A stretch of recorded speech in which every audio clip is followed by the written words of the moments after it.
Bismillahirrahmanirrahim. Assalamualaikum warahmatullahi wabarakatuh. Alhamdulillah. Alhamdulillahilladzi anzala as-sakinata fi qulubil mu'minina liyazdadu imanan. Asyhadu an la ilaha illallah wa la syarika lah. Wa asyhadu anna Muhammadan abduhu wa rasuluh. Bisrah li sadri wa yassir li amri wahlul 'uqdatam min lisani yafqahu qawli. Qala Allahu ta'ala fil Qur'anil Karim. A'udzu billahi minasy syaithanir rajim. Wa ja'alna minal ma'i kulla syai'in hayy. Al-ayat astagfirullahaladzim amma ba'du. Bapak Ibu lan sedaya sami sehat nggih? Alhamdulillahirabbil alamin. Alhamdulillah niki menangi hawa adem. Menangi lawas mboten udan nggih. Pun pinten dinten, pinten minggu, pinten bulan niki mboten udan sing bres niku. Ning kula njenengan sami alhamdulillah air masih cukup nggih Bu nggih. Ibu-ibu niki sinten wingking banyune masih cukup napa ampun pada garing. Mangke niki Mas Arif ngedaraken surat ya Mas Arif ya. Bantuan untuk pengadaan air. Mungkin kalau jenengan sami loh banyu ya anu kepriwe kowe. Jadi di daerah-daerah tertentu niku banyu angel Pak. Kula jenengan sami itu banyu mantur terus orang teng-teng nggih. Kaya nurut unteng. Kayane krane dipanjer ge esi mili terus orang teng-teng nggih. Nah niku malah wudune teng komplek-komplek mriki tuh buanter banget niki. Krane anu mandan gedhe, torone mandan dhuwur. Tur kaya niku.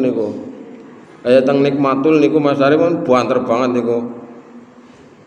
Ember gedhe pe dela bae kebak. Dan ini anugerah nikmat yang luar biasa Bapak Ibu dan saudara sekalian. Maka hari ini saya akan menyampaikan tentang air. Ternyata Muhammadiyah itu sudah menyusun keputusan tentang air itu Pak. Nah ini. Jadi judulnya apa niku? Keputusan PP Muhammadiyah. Ini tanfid keputusan Muhammadiyah tentang fikih air. Banyu ge ana fikih. Ana keterangane, ana syariate, ana ketentuane. Nah niki. Yang di sini antara lain ini muatannya cukup banyak ini Mas Arif. Ini bisa sebagai bahan kajian nanti di MDMC. Juga di teman-teman yang peduli terhadap lingkungan ini. Jadi ini keputusan Musyawarah Nasional Tarjih ke-28 tentang fikih air perspektif Muhammadiyah. Yang isinya satu, krisis air Indonesia. Nah, banyu gue bisa krisis. Ya. Yang kedua, pandangan Islam tentang air. Ini mungkin nanti saya sedikit sampaikan tentang ini. Yang meliputi tentang pengertian air, sumber dan siklus air, pengelompokan air dan fungsi air, serta pola hubungan antara manusia dan air. Komplit. Kemudian yang ketiga, pengelolaan air dalam pandangan Islam. Bagaimana cara pengelolaannya? Yang meliputi nilai dasar pengelolaan air dan prinsip universal pengelolaan air. Kemudian yang keempat, bab keempat, perilaku pemeliharaan air. Jadi banyu kudu dirawat di rumah. Yang pertama, pendidikan perilaku ramah air. Main ya. Jadi kita perlu memberikan pendidikan tentang penggunaan air.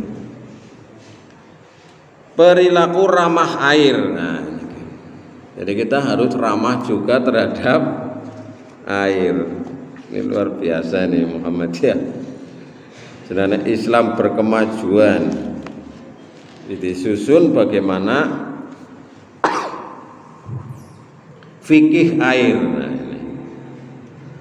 Karena air itu merupakan salah satu kebutuhan vital bagi manusia.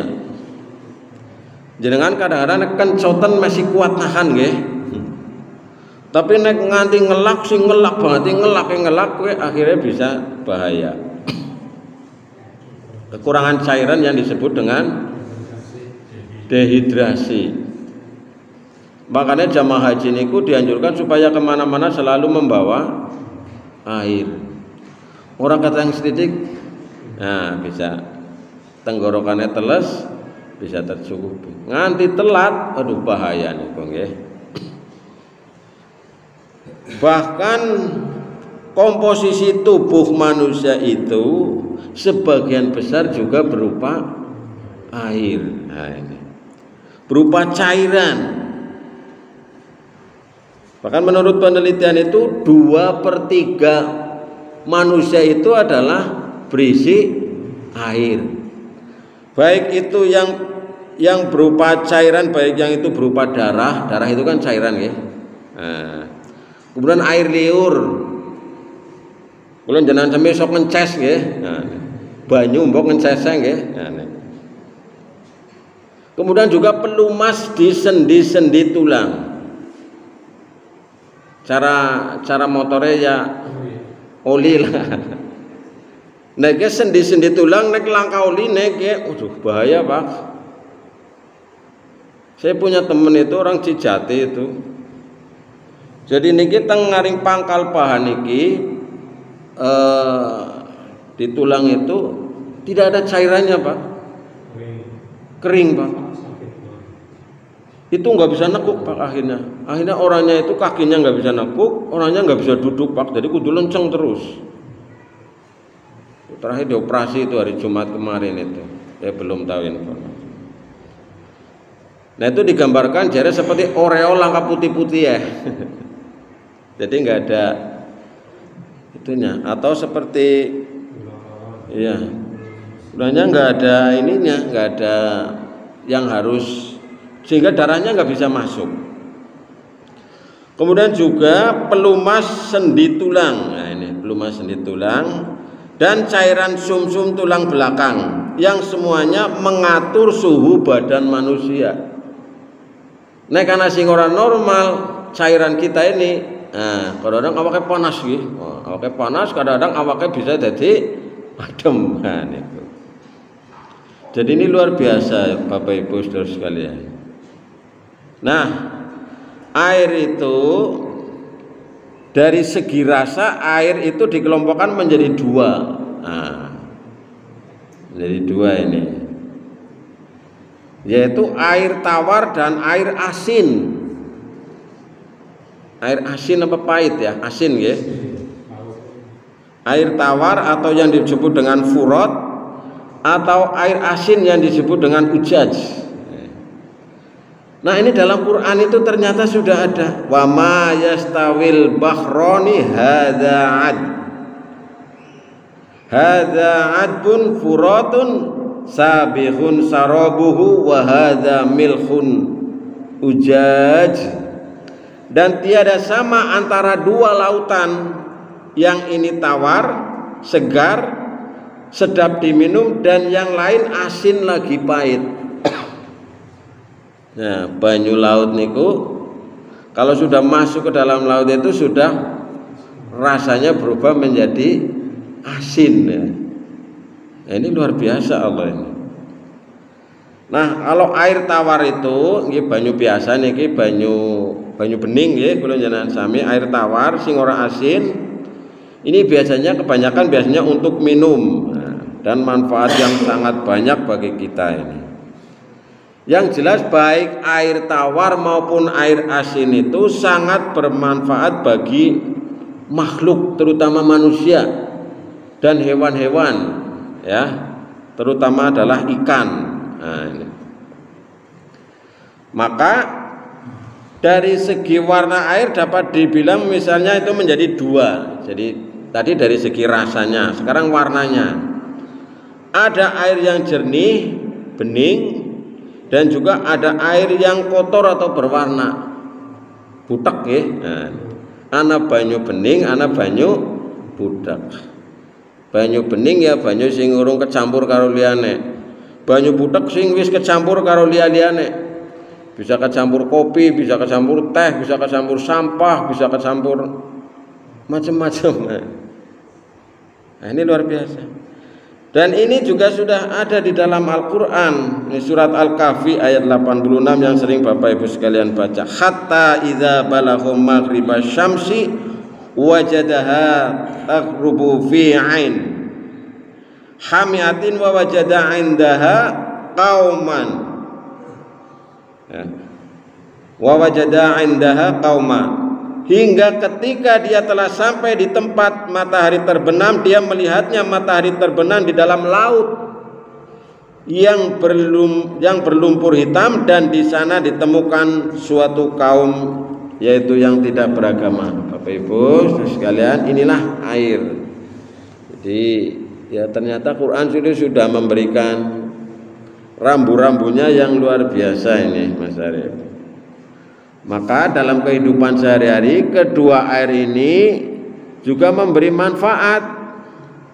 Air sungai misalnya yang kadang-kadang warnanya coklat, warnanya hijau dan sebagainya, sepanjang memenuhi syarat bersih, terutama tidak tercemar bakteri dan logam, masih dapat dimanfaatkan untuk kebutuhan hidup, yaitu misalnya untuk irigasi. Nggo mengairi sawah, ladang, atau untuk tumbuh-tumbuhan bagi para petani dan juga untuk perikanan. Yang penting orang kenang racun, orang kenang zat-zat yang membahayakan. Nah, ini antara lain Bapak Ibu jelasan mengenai pengelompokan air. Nah, malam hari ini mungkin saya banyak fokus tentang fungsi air. Nanti kita simak fungsi air itu untuk apa saja. Ya. Sebelum masuk itu, Bapak Ibu perlu kita renungkan bahwa Islam menekankan pentingnya fungsi air dalam kehidupan. Hubungan air dan kehidupan itu bagaikan dua sisi mata uang. Urip ya banyu, anak banyu ya urip. Kehidupan harus ada air. Nah, Allah menciptakan air untuk kehidupan dan tidak ada kehidupan tanpa air. Pokoknya apa-apa butuh banyu ya. Nggo nginum, nggo adus, nggo wudu, nggo ngedusi, umbah-umbah. Jenengane karo umbah-umbah lah banyu kaya apa jajal. Seminggu maring sawah lah banyu jajal Pak. Kula jenengan sampe teng mriki anu banyu ora masalah. Malah banyu teng ngene kula kan disedot tekan aring Darul Ulum. Siake Pak. Ora sat-sat. Luar biasa ini Allah ya.